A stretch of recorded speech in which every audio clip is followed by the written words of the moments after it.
ঈসা আলাইহিস সালাতু ওয়াস সালাম আল্লাহর পয়গম্বর একটা সফর করবেন, সফরে রওনা করেছেন। হঠাৎ যাইতে যাইতে দেখলেন একটা কবরের পাশ দিয়ে ঈসা আলাইহিস সালাতু ওয়াস সালাম চলে যাচ্ছে। দেখলেন কবরের মধ্যে আযাব চলছে, কারণ আল্লাহ রাব্বুল আলামিন এক একজন পয়গম্বরের কাছে এক একটা মুজিজা দান করেছিলেন। ঈসা পয়গম্বরের হাতের তালুর মধ্যে একটা মুজিজা ছিল, জবানের মধ্যে একটা মুজিজা ছিল। সুবহানাল্লাহ, জোরে বলুন। হাতের তালুর মধ্যে মুজিজা কেমন?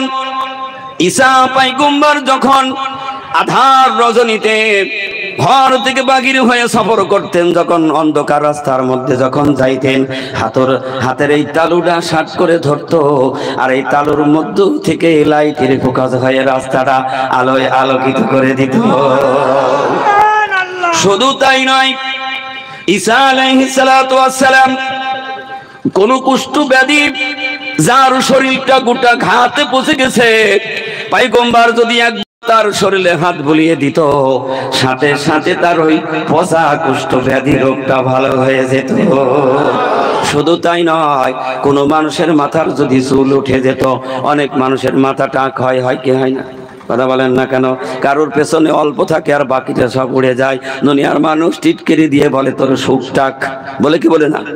ঈসা আলাইহিস সালাতু ওয়াস সালাম যদি ওই মাথার উপরে একবার হাত বুলিয়ে দিত, ওই টাকওয়ালা মাথাটা আমার মালিক আল্লাহ রাব্বুল আলামিন চুল দিয়ে পরিপূর্ণ করে দিত। সেই ঈসা আলাইহিস সালাতু ওয়াস সালামের জবানের মধ্যে আল্লাহ মুজিজা দিয়েছিলেন।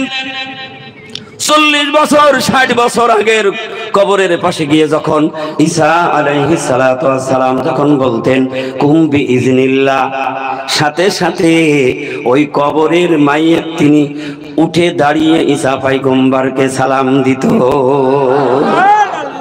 সেই পয়গম্বর সফরে বেরিয়েছেন, তিনি কবরের আযাব দেখে বড় কষ্ট মনে করলেন। তিনি ওখান থেকে আল্লাহর কাছে দোয়া করলেন, মালিক যদি এই বান্দাগুলির কোনো ওসিলা থাকে, আল্লাহ ওই ওসিলায় তুমি তাদের মাফ করে দিয়ে কবরগুলি জান্নাতের বাগান বানিয়ে দাও।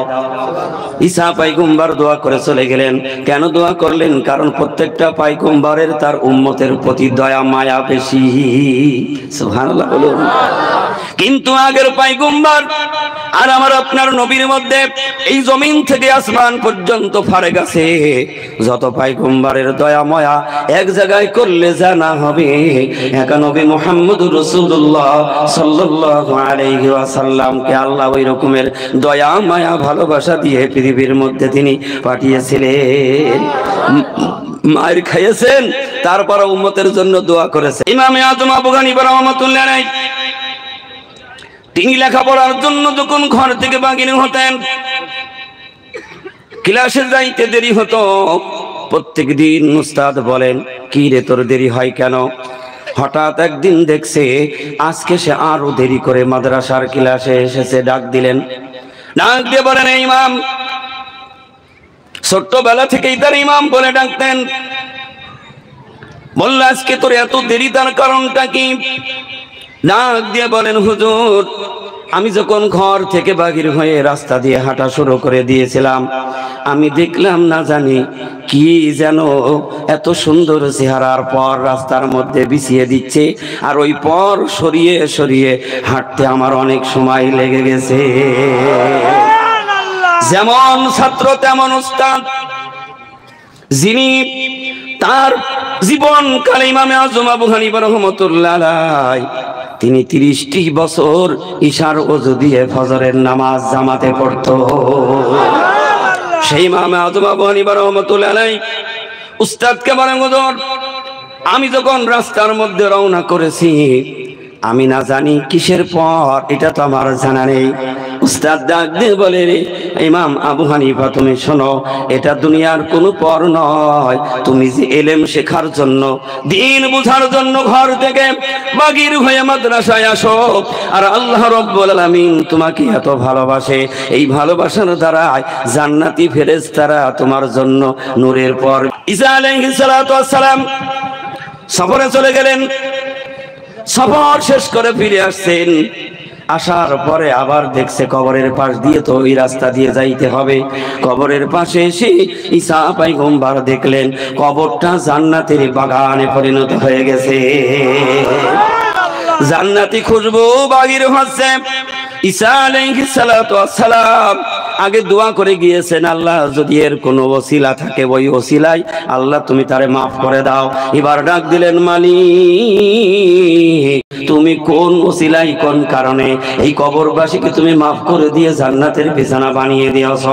আল্লাহ রাব্বুল আলামিন ডাক দিলেন, ওই ঈসা পয়গম্বর তুমি জানো না আমি আল্লাহ যা জানি তুমি জানো না। আমি আল্লাহর মধ্যে যেই জ্ঞান আছে ওই জ্ঞান তো তোমার মধ্যে নেই। আমি আল্লাহ যা শুনতে পাই দেখতে পাই তুমি তা শুনতে পাও না। আল্লাহ কেমন শুনতে পায়? হাদিসে কুদসির মধ্যে আছে, জমিন দিয়ে যদি একটা পিপিলিকা হেঁটে যায় আল্লাহ রাব্বুল আলামিন বলেন আমি আসমানে থেকে আরশে আজিমে বসে ওই পিপিলিকা কয়টা পা ফেলেছে এবং তার পা ফেলার যেই শব্দ আমি মালিক আল্লাহ রাব্বুল আলামিন শুনতে পায়। তাহলে আপনার গুনার কাজ করে পালিয়ে যাওয়ার রাস্তা আছে নাকি? বসে একটা পিপিলিকা হেঁটে যাবে, ও কটা পা ফেলেছে ও হিসাব আমি আল্লাহর কাছে, আর পার শব্দ আমি আল্লাহ শুনতে পাই। আমরা মনে করছি একটু আড়ালে গিয়ে কিছু গোপনে একটু গুনার কাজ করি, আল্লাহ তো শুনতে পাবেনি, এরম মনে হয় কি হয় না? হয় না? ঈসা আলাইহিস সালাতু ওয়াস সালাম ডাক দিলেন, মালিক কোন ওসিলায় মাফ করে দিলেন? আল্লাহ রাব্বুল আলামিন বলেন, ঈসা এই কবরওয়ালা যেদিন মৃত্যুবরণ করে ওই সময় তার একটা ছোট্ট ছেলে ছিল। সুবহানাল্লাহ, জোরে বলুন। ছোট্ট একটা ছেলে ছিল, ওই ছেলে এখন একটু বড় হয়ে গেছে। তার মা ইলম শেখার জন্য, দ্বীন শেখার জন্য, আল্লাহর কালাম শেখার জন্য উস্তাদের কাছে, আল্লাহর ওলির কাছে, বন্ধুর কাছে দিয়ে দিয়েছে। আজকের দিনে ওই সন্তান শুধু দুইটা কথা উচ্চারণ করেছে। উস্তাদ তার আজকে প্রথম সবক দিয়েছে, আউযু বিল্লাহি মিনাশ শাইতানির ওরে মুমিন ওর সেকুলের মাহফিলে হাক্কানিয়ান জুমানে এসো এসো ওরে মুমিন ওর সেকুলের মাহফিলে হাক্কানিয়ান জুমানে পাপ মোচনের সময় হলো, পাপ মোচনের সময় হলো, ছুটে এসো এই মাহফিলে হাক্কানিয়ান জুমানে ওর সেকুলের মাহফিলে এসো এসো ওরে মুমিন ওর সেকুলের মাহফিলে হাক্কানিয়ান জুমানে আজান গাছির মুর্শিদ ভাই যাহা বলেছে তাহা মিছে নয়। আজান গাছির মুর্শিদ ভাই যাহা বলেছে তাহা মিছে নয়। বিনা কাজাই পড়লে নামাজ, বিনা কাজাই পড়লে নামাজ, জান্নাত তোমার হইবে কামাই। নামাজ যদি কবুল হয়ে যায় জান্নাত ওয়াজিব হইবে তোমার। নামাজ যদি কবুল হয়ে যায় জান্নাত ওয়াজিব হইবে তোমার। সুদের কারবার ছেড়ে দিয়ে, সুদের কারবার ছেড়ে দিয়ে চলো সবাই হাত কানিতে বর্ষে কুলের মাহফিলে হাক্কানিয়ান জুহমানে এসো এসো ওরে মুমিন ওরসে কুলের মাহফিলে হাক্কানিয়ান জুহমানে। হাক্কানি দরুদ শরীফ। صلي وسلم وبارك على عبدك الرسول الكريم رحمة للعالمين شافي المذنبين سيدنا مولانا نبينا محمد وعلى آله وأهل بيته وأولاده وذريته وأزواجه وأصحابه وأوليائه وأمته أجمعين كما صليت وسلمت وباركت رحمت على سيدنا إبراهيم وعلى آل سيدنا إبراهيم إنك حميد مجيد। মুআজ্জাজ মুহতারাম উপস্থিত উলামায়ে কেরাম, উপস্থিত অত্র গ্রামবাসী এবং দূর দূরান্ত থেকে আগত আমার সম্মানিত ভাই ও বাবাজিরা, পর্দার অন্তর আড়ালে বসা আছে আমার সম্মানিতা মা ও বোনেরা, সকলের প্রতি দোয়া পাবার আশায় সালাম জানাচ্ছি। আসসালামু আলাইকুম ওয়া রাহমাতুল্লাহি ওয়া বারাকাতুহু। আপনারা সকলে ভালো আছেন তো? সবাই তো আলহামদুলিল্লাহ বললেন না, তাহলে হাসপাতাল থেকে এসেছে কেডা কেডা? সবাই ভালো আছেন? এই আওয়াজ দিলে তো আল্লাহর নিয়ামত পাওয়া যাবে না। মদিনায় যারা গেছে ফিরে আসলে বলে, এমন একটা শহরে গিয়েছিলাম ধাক্কা দিলেও সুবহানাল্লাহ বলে, আর যত ধাক্কা দিই তত আলহামদুলিল্লাহ বলে, আবার ধাক্কায় আরো আলহামদুলিল্লাহ বলে। মানে বিপদে আপদে যেখানেই থাকুক না কেন, বান্দা যত আল্লাহর শুকরিয়া আদায় করবে আল্লাহ তাআলা তত খুশি হয়ে যাবে। আমি জোরে বলতে বলি নাই বলে বললেন না। আল্লাহ রাব্বুল আলামিন বলেন, মাইকের আওয়াজ এমন হচ্ছে কেন? বাইরেরটা শোনা যাচ্ছে, এখানটা শোনা যাচ্ছে না, একটু খেয়াল করতে হবে তো। আল্লাহ সুবহানাহু ওয়া তাআলা বলেন, যারা আমার নিয়ামতের শুকরগুজারি করবে আমি আল্লাহ রাব্বুল আলামিন সুবহানাহু ওয়া তাআলা তাদেরকে যেই নিয়ামত দিয়ে রেখেছি সেই নিয়ামতটা আমি আরো 2 গুণ বাড়িয়ে দেব। তাহলে শুকরিয়া আদায় করলে লাভ না লস? বাইরের আওয়াজে বাড়ি খাচ্ছে, ওই আওয়াজটা বন্ধ করুন। এখানে বক্সের আওয়াজটা আমাকে দেন, আর ওই বাইরে ওদিকে চালান। আল্লাহ রাব্বুল আলামিন আমাদেরকে ভালোবেসে আজকের এই মহামূল্যবান দিনে জান্নাতের মজলিসে আসার সুযোগ করে দিয়েছে। এই জন্য আপনারা খুশি না বেজার? খুশি সবাই নাই, আওয়াজ দিয়ে বলতে হবে। যত মুখ খুলবেন শয়তান তত বেজার হবে। তা আমরা খুশি করব না বেজার করব? শয়তান আমাদের চির দুশমন, কারণ আমার বাবা মার 35 ভিটা হলো জান্নাতে। কতগুলা সব বলে রাখতে হবে। বাবা মার ভিটা হলো জান্নাতে। শয়তানের ধোঁকাই তো দমিনি এসে এত খাটাখাটি মারামারি হুড়হামগাম কত কিছু না, কি বলুন? যদি শয়তানের প্রচারণা না শুনতো তাহলে বাবা মা যেহেতু জান্নাতে, তাদের ভিটে বাড়ি, আমরা তো জান্নাতেই থাকতাম, ঠিক না বেঠিক? এই জন্য আল্লাহ সুবহানাহু ওয়া তাআলা তিনি দুনিয়ার মধ্যে আবারও একটা জান্নাতের বাগান আমাদেরকে দিয়েছেন। আল্লাহ রসুল বলেন, যেখানে কোরআনের মজলিস হয়, যেখানে দ্বীনে আলোচনা হয়, নবীর শানে দরুদ পাঠ করা হয়, যেখানে কামিল ওলি আল্লাহর হুকুম প্রাপ্ত একটা মজলিস হয়, ওই মজলিসটা হলো আল্লাহর জান্নাতের বাগান। তাহলে জান্নাতে যারা যাবে ওরা বাহির হতে চাবে? কথা বলুন না কেন? জান্নাতে গেলে আর বাহির হতে চাবে না। তা আমি দেখবো কারা জান্নাতে গিয়ে ঢুকবে আর বেরোবে না, আর কারা জান্নাত ভালো লাগবে না, সেটা কিন্তু আমি দেখবো। আমি কিন্তু চোখ দিয়ে বয়ান করি না, দেখবো কে জান্নাতে বসে আছে আর কে জান্নাতের বাইরে ঘুরি করছে। এটা আজকে পরীক্ষা নেওয়া হবে।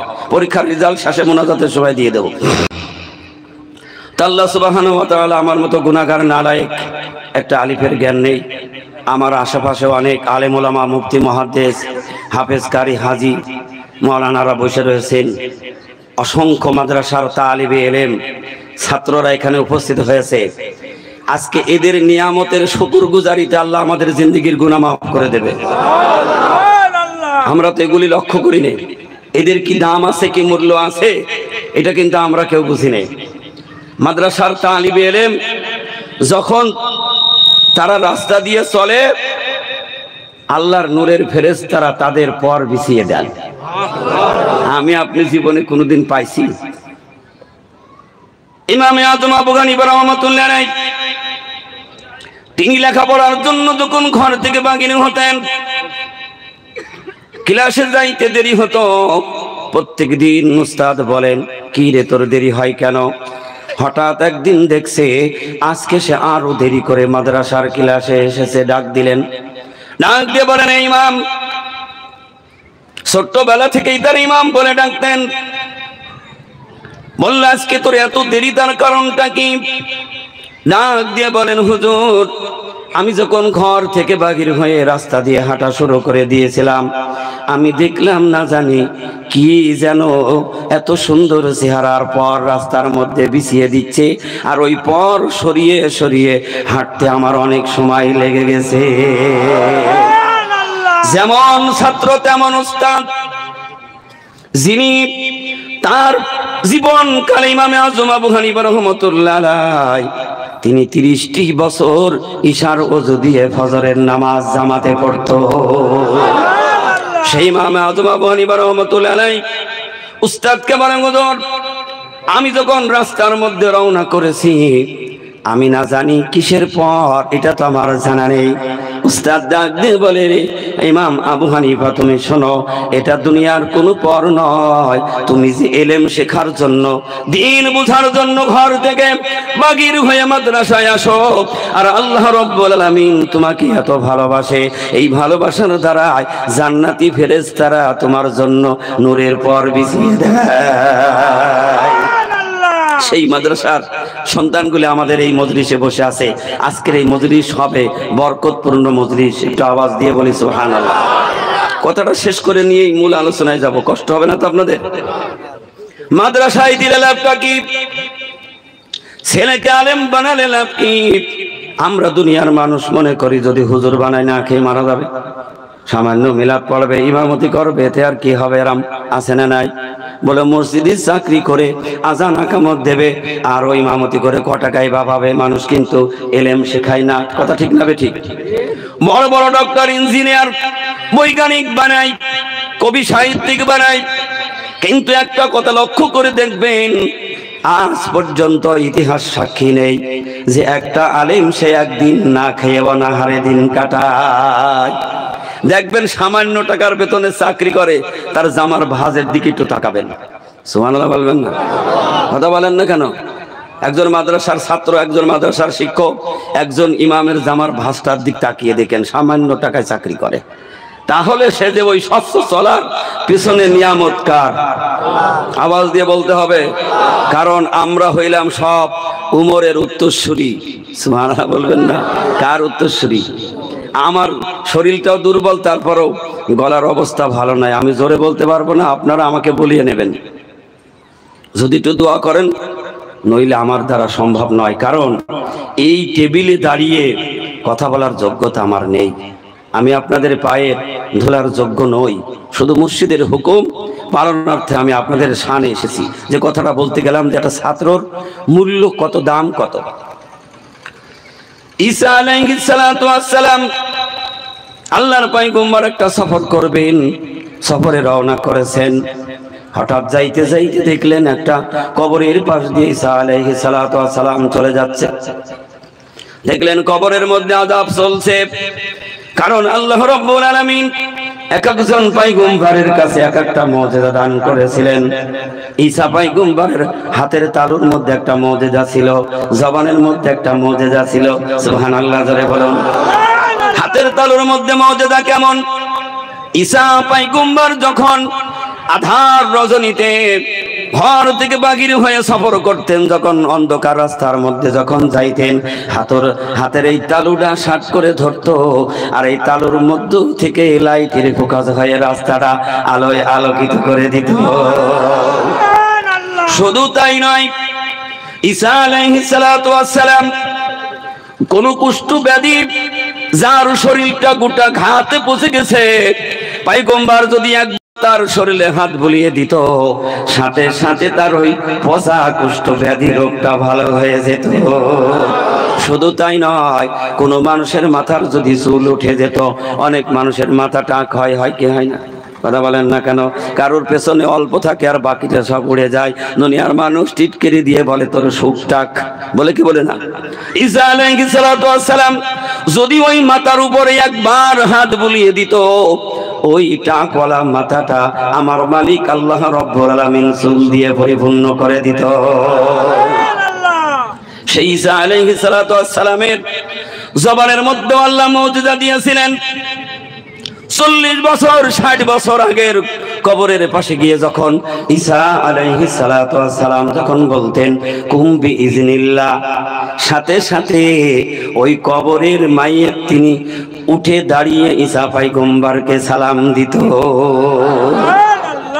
সেই পয়গম্বর সফরে বেরিয়েছেন, তিনি কবরের আযাব দেখে বড় কষ্ট মনে করলেন। তিনি ওখান থেকে আল্লাহর কাছে দোয়া করলেন, মালিক যদি এই বান্দাগুলির কোনো ওসিলা থাকে, আল্লাহ ওই ওসিলায় তুমি তাদের মাফ করে দিয়ে কবরগুলি জান্নাতের বাগান বানিয়ে দাও। ঈসা পয়গম্বর দোয়া করে চলে গেলেন। কেন দোয়া করলেন? কারণ প্রত্যেকটা পয়গম্বরের তার উম্মতের প্রতি দয়া মায়া বেশি। সুবহানাল্লাহ বলুন। কিন্তু আগের পয়গম্বর আর আমার আপনার নবীর মধ্যে এই জমিন থেকে আসমান পর্যন্ত ফারেক আছে। যত পয়গম্বরের দয়া মায়া এক জায়গায় করলে জানা হবে এক নবী মুহাম্মদুর রাসূলুল্লাহ সাল্লাল্লাহু আলাইহি ওয়াসাল্লামকে আল্লাহ ওই রকমের দয়া মায়া ভালোবাসা দিয়ে পৃথিবীর মধ্যে তিনি পাঠিয়েছিলেন। মায়ের খাইয়েছেন, তারপর উম্মতের জন্য দোয়া করেছেন। ঠিক না ঠিক? কথা বলেন না কেন? কষ্ট হচ্ছে আপনাদের? যদি কষ্ট না হয়, সামনে ফাঁকা জায়গা দেখবো, তাহলে জানবো আপনার মনের মধ্যে একটু রাগ আছে। খপে খাপে ফাঁকা দেখলেই মনে করবে আপনার মনের মধ্যে রাগ আছে। কারণ বলেছি ফাঁকা জায়গায় এসে শয়তান বসবে। এই যে এদিকে ওই যে নড়ছে না, মুখ ঢেকে রেখে, চোখ তো দেখতে পাচ্ছি, খবর সব বোঝা যাবে। যার সামনে ফাঁকা থাকবে, আরে আল্লাহ শীতের সময় যত কোষে বসবে তত ভালো না? না বাড়িতে বলে দিয়েছে যে এখন বলা যায় না কখন কোন আবহাওয়া এসে যায়। এখন তার করোনা নেই যে 3 ফুট দূরত্ব ফাঁকায় রেখেছে, আছে নাকি? কথা বলুন না কেন? এর আগে বলতো দূরে দূরে থাকো, ঠিক কিনা বলুন? স্ত্রী এক ঘরে, স্বামী আর এক ঘরে, কি হয়নি? কথা বলে না কেন? ওদিকে যতই আফসোস করুক, বলছে না না না এখন সব বাদ দাও, তোমার কাছেই যাওয়া যাবে না।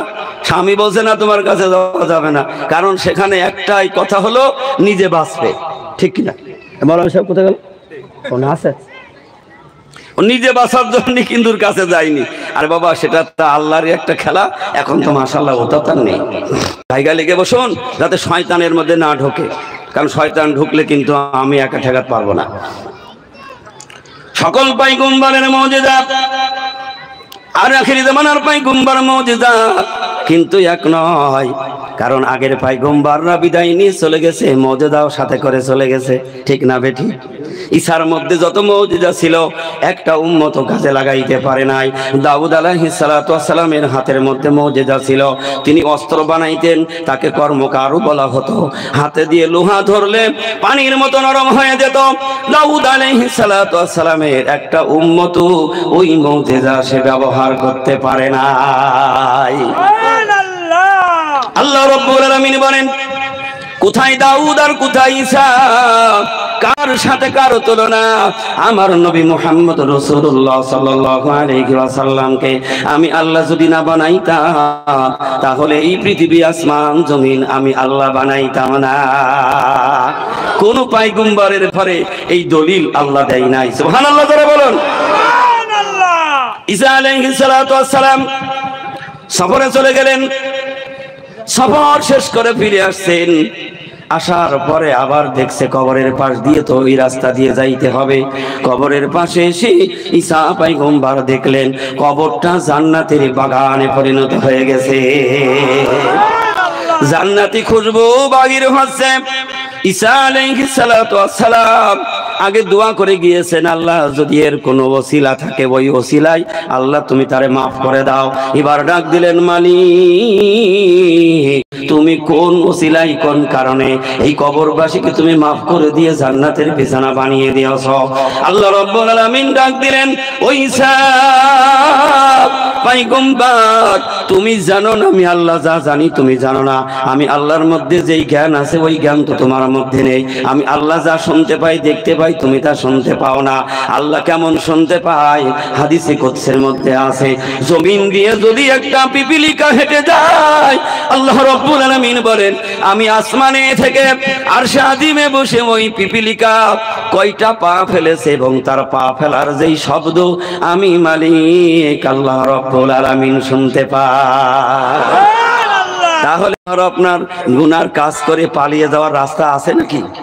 বসে একটা পিপিলিকা হেঁটে যাবে, ও কটা পা ফেলেছে ও হিসাব আমি আল্লাহর কাছে, আর পার শব্দ আমি আল্লাহ শুনতে পাই। আমরা মনে করছি একটু আড়ালে গিয়ে কিছু গোপনে একটু গুনার কাজ করি, আল্লাহ তো শুনতে পাবেনি, এরম মনে হয় কি হয় না? হয়। ঈসা আলাইহিস সালাতু ওয়াস সালাম ডাক দিলেন, মালিক কোন ওসিলাই মাফ করে দিলেন? আল্লাহ রাব্বুল আলামিন বলেন, ঈসা এই কবরওয়ালা যেদিন মৃত্যুবরণ করে ওই সময় তার একটা ছোট্ট ছেলে ছিল। সুবহানাল্লাহ, জোরে বলুন। ছোট্ট একটা ছেলে ছিল, ওই ছেলে এখন একটু বড় হয়ে গেছে। তার মা ইলম শেখার জন্য, দ্বীন শেখার জন্য, আল্লাহর কালাম শেখার জন্য উস্তাদের কাছে, আল্লাহর ওলির কাছে, বন্ধুর কাছে দিয়ে দিয়েছে। আজকের দিনে ওই সন্তান শুধু দুইটা কথা উচ্চারণ করেছে। উস্তাদ তার আজকে প্রথম সবক দিয়েছে, আউযু বিল্লাহি মিনাশ শাইতানির রাজিম, বিসমিল্লাহির রহমানির রহিম। আল্লাহ ডাক দিয়ে বলেন, ও ঈসা আমার ওই ছোট্ট বান্দা যখন বিসমিল্লাহ তেলাওয়াত করে, বিসমিল্লাহর মধ্যে দুটো শব্দ তেলাওয়াত করেছে, রহিম রহমান। যখনই আমার ওই বান্দা রহমান রহিম তেলাওয়াত করেছে আমি আল্লাহ রাব্বুল আলামিনের আরশে আযিমে জোশ লেগে গেছে, আর আমি আল্লাহ তাআলা বড় খুশি হয়ে তার মা এবং বাবার तमाम জিন্দেগীর গুনাহগুলি আমি আল্লাহ মাফ করে দিয়েছি। তাহলে একজন ইলম জাননেওয়ালা, শিখনেওয়ালার মর্যাদা আল্লাহ কত দিয়েছে। বড় ব্যাপার হলো জামানার মুজাদ্দিদ হযরত মাওলানা সুফি মুবতাদান গাছী রাহমাতুল্লাহ আলাইহি প্রত্যেক রবিবারে কোরআন ক্লাস মাদ্রাসা চালু করে দিয়েছে। সুবহানাল্লাহ, জোরে বলুন। কি চালু করেছেন? কোরআন ক্লাস মাদ্রাসা, যার নাম রবিবারের কোরআন ক্লাস মাদ্রাসা। যারা উপস্থিত হবে, যোগদান করবে, তারা সব হয়ে যাবে মুর্শিদের ছাত্র। আর এই ছাত্র হয়ে যখন বিসমিল্লাহর তেলাওয়াত করবে, ওই মজলিসে গিয়ে যখন হাত তুলবে, আল্লাহ রাব্বুল আলামিন ওই হাতের উসিলায় মা বাবার तमाम জিন্দেগীর গুনাহগুলি আল্লাহ মাফ করে দিবে। সুবহানাল্লাহ, আসতে হবে। তাহলে আজকে আমরা যে মজলিসে এসেছি, এই মজলিস হাক্কানি আঞ্জুমানের হুকুমপ্রাপ্ত একটি মজলিস, কোরআনের মজলিস, শেষ জামানার মুজাদ্দিদ কামেল ওলি আল্লাহর মজলিস। একটু আওয়াজ দিয়ে বলি সুবহানাল্লাহ। আল্লাহ রাব্বুল আলামিন তিনি আমাদের প্রতি রাজি আর খুশি আছে, ঠিক না বেঠিক? রাজি খুশি না থাকলে এই শীতের মধ্যে ঘর বাড়ি ছেড়ে কেউ বাইরে যায়? কথা বলেন না কেন? বাইরে যাবে, কারণ আল্লাহ যাকে ভালোবেসে ফেলেছেন তাকে কেউ ঠেকাইতে পারবে না, সে অবশ্যই এই মজলিসে উপস্থিত হয়ে যাবে। আর আল্লাহ যারে না আনবে, পিছন থেকে ধাক্কাইলেও তার এই মজলিসে আনা সম্ভব হবে না। এই জন্য আল্লাহ সুবহানাহু ওয়া তাআলা তিনি আমাদেরকে এই সংক্ষিপ্ত আলোচনার মধ্যে এখানে আসার সুযোগ করে দিয়েছেন। এই জন্য আমরা সকলে খুশি তো? সবাই খুশি তো? এরা বাবুরা দু একজন ঘুমাচ্ছে, বেশি রাত হয়ে গেলে এই ছোট ছোট বাবুদেরকে আপনারা তাবারক খাওয়িয়ে দেবেন। হ্যাঁ, ঠিক আছে? পারবেন না? খেয়েছে? হ্যাঁ হ্যাঁ, ওদের আগে খাওয়িয়ে দেবেন, ছোট ছোট বাচ্চা আছে তো, আগে ওই যে একটা ভোগে ঘুমিয়ে টলকে পড়ে যাচ্ছে, তো একটু এই ছাত্রগুলি ছোট ছোট বাচ্চাগুলিকে আগে খাওয়িয়ে দেবেন, তারপরে খাওয়ার পরে শরীরে এনার্জি এসে যাবে, আবার ওরা বসতে পারবে, ঠিক তো? ওদের সাথে আপনারা কেউ ভিড় করবেন না কিন্তু। আল্লাহ রাব্বুল আলামিন পাক কালামুল্লাহ থেকে দুটো আয়াত কারিমা তেলাওয়াত করেছে। আল্লাহ পাক কি বলছেন? কামা আরসালনা ফীকুম রাসূলাম মিনকুম ইয়াতলু আলাইকুম আয়াতিনা ওয়া ইউযাক্কিকুম ওয়া ইউআল্লিমুকুমুল কিতাবা ওয়াল হিকমা ওয়া ইউআল্লিমুকুম মা লাম তাকুনু তা'লামুন।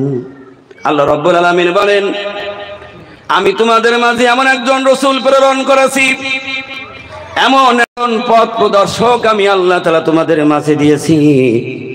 সেই রাসূলের মধ্যে আমি আল্লাহ যে জ্ঞান হিকমত দান করেছে, সেই জ্ঞান তোমাদের মাঝে নাই। আমার রাসূলের মধ্যে আমি আল্লাহ তাআলা যেই ইলম দান করেছি, যেই নূর দান করেছি, এই নূর তোমাদের মাঝে নাই। যদি ওই ইলম, ওই নূর তোমাদেরকে যদি জানতে হয়, তাহলে অবশ্যই নবী মুহাম্মদ রাসূলুল্লাহ সাল্লাল্লাহু আলাইহি ওয়াসাল্লামের অনুকরণ করতে হবে। যিনি নবীদের অনুকরণ করবে, নিজের আত্মসমর্পণ করে দেবে, আল্লাহ বলেন ওয়া ইউযাক্কিকুম, আমি আল্লাহ তাআলা তার পরিষ্কার আত্মা বানিয়ে দেব, তার জিন্দেগির গুনাহগুলো মাফ করে দিয়ে একটা প্রকৃত বান্দা হিসাবে আমি আল্লাহ তাআলা বানিয়ে দেব। এবং ওই বান্দার মধ্যে আমি এমন ইলম দান করে দেব যা পৃথিবীর মানুষ কল্পনা করে বুঝতে পারবে না। এমন ইলম তাদের মাঝে দেব।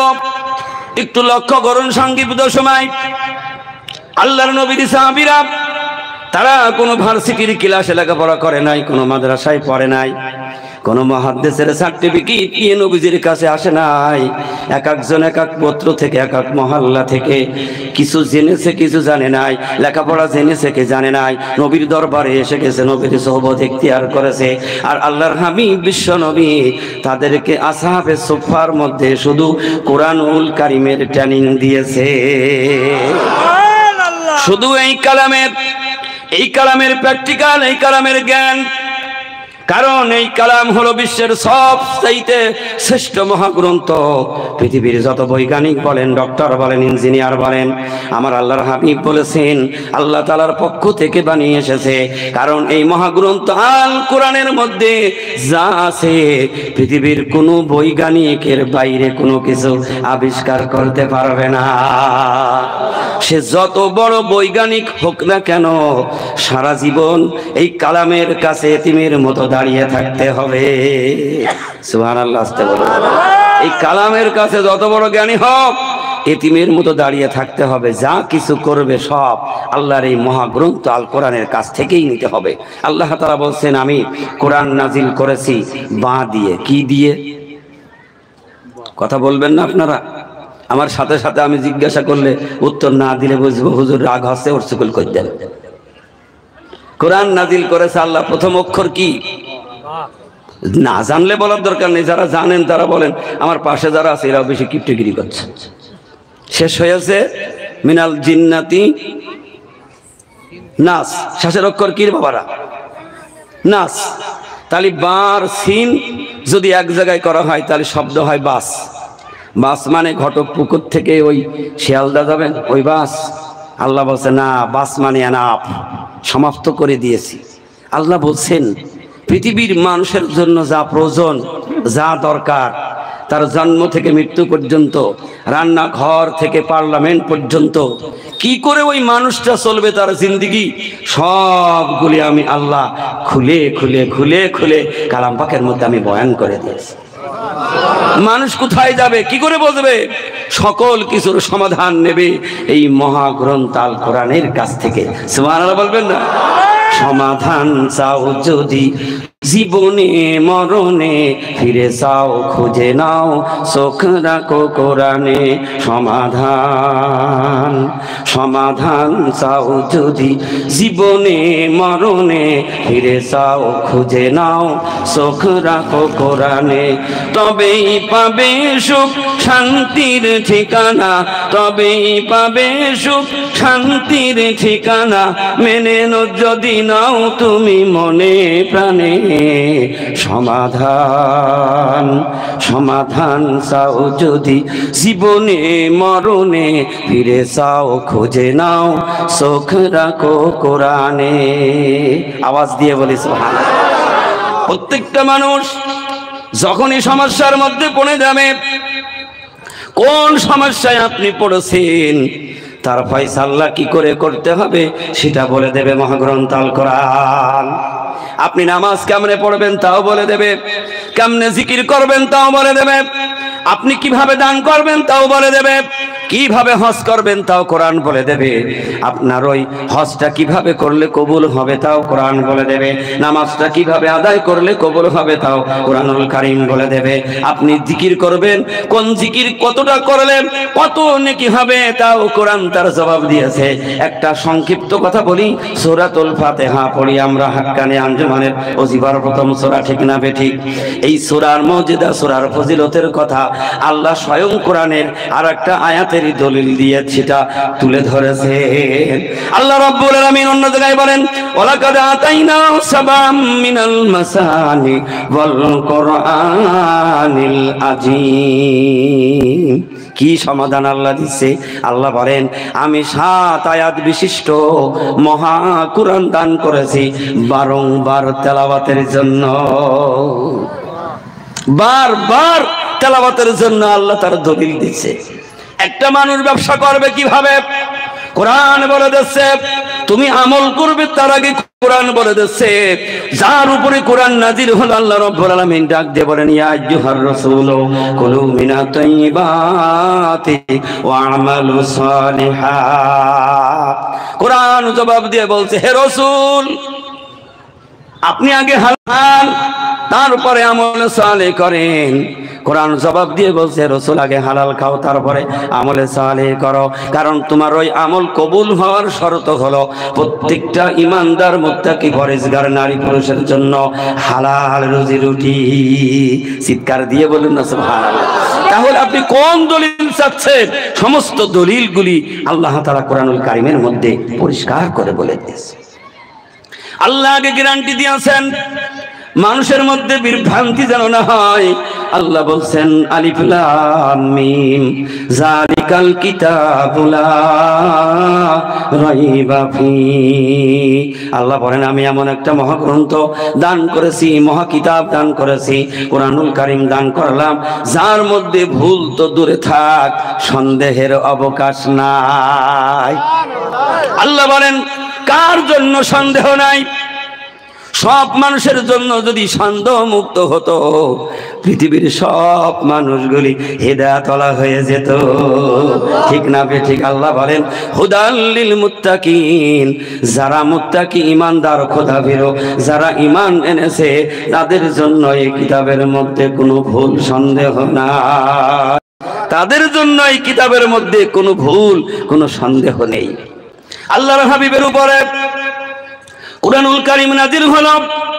ওই জামানার মানুষ এক একজন এক এক কথা বলতো যে আব্দুল্লাহর বেটা মুহাম্মদ বড় কবি হয়ে গেছে, তিনি বড় জাদুকর হয়ে গেছে, তিনি সুন্দর করে বানিয়ে বানিয়ে কি যেন মানুষের কাছে ব্যক্ত করে, কোরআনের নাম দিয়ে মানুষের কাছে শোনায়।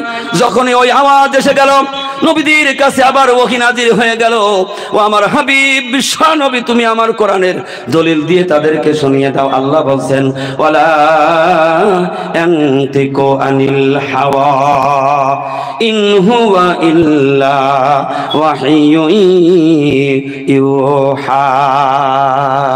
সুবহানাল্লাহ বলবেন না?